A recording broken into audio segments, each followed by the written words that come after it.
We used to do a lot of no-till soybeans when it was first coming on. We bought one of the first no-till drills, and then we got hired by everybody else wanting us to no-till for them too. But what we discovered after time was in certain situations, and maybe it's in Michigan, but slugs was a problem.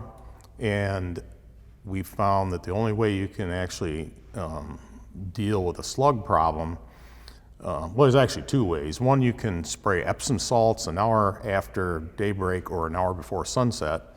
That's the only time they come out where you can kill them. Well, you know, that's not always practical. And I've had where they'd wipe out, 20% of a field in spots, and we have to go in and plant again. So we went to a vertical tillage system where you disturb the corn residue, and that took care of the slug issue. We didn't have that anymore. So I think you gotta always, it's pretty hard to go to all one system one way or another. You gotta be able to adapt for your geographic area. The other thing we've had sometimes with, I would say, the 20-some years Roundup Ready crops have been there, our weed spectrum has changed.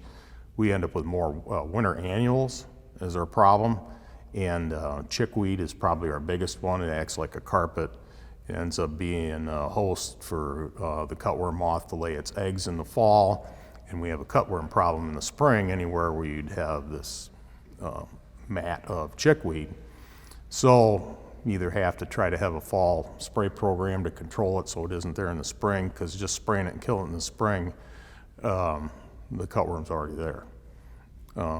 So there's, as you change systems, you don't necessarily eliminate problems, you just change your problems.